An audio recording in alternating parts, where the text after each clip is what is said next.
Solve the problem. Find two consecutive integers such that the square of the sum of the two integers is 11 more than the lesser integer. Well, we've performed step 1. We've read the problem carefully.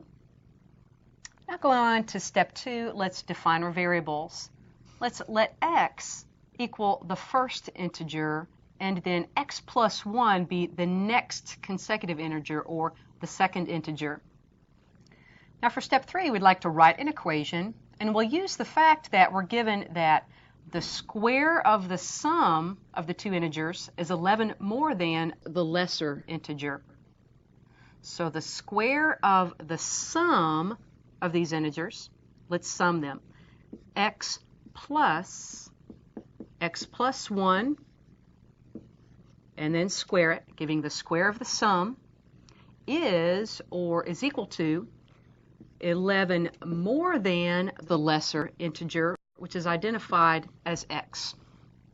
We have our equation. Now let's move on to step 4 and let's solve it. Starting by combining like terms on the left, we have a 2x plus 1 quantity squared is equal to 11 plus x. Squaring this binomial on the left, 2x times 2x is 4x squared. Our middle term is 2 times 2x times 1, or 4x, plus 1 squared, or 1, and that's equal to 11 plus x. This gives us a quadratic equation.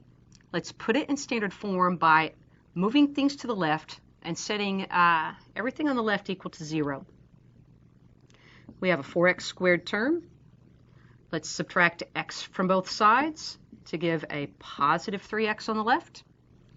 Subtracting 11 from both sides gives a minus 10, and that's set equal to 0.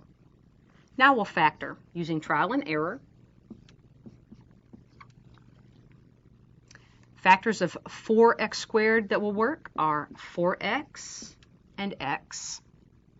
Factors of negative 10 that we'll use are minus 5 and plus 2.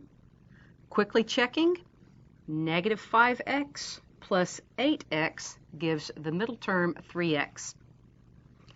Now let's use our zero factor property, setting 4x minus 5 equal to 0, or x plus 2 is equal to 0. Now solving each linear piece, adding 5 to both sides, dividing by 4 gives x is equal to 5/4. With our other linear piece, we have x is equal to negative 2. Now, supposedly we're dealing with integers, and 5/4 is not an integer. Therefore, we're going to reject it as a possible solution.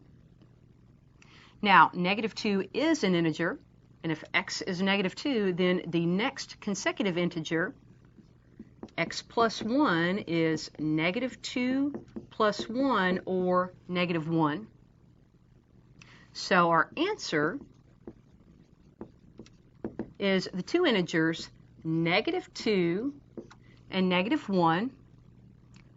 Now, as a last step, let's quickly check those. We're given that the square of the sum, so negative 2 plus a negative 1 squared, should be equal to 11 more than the lesser integer, negative 2. Is this indeed true?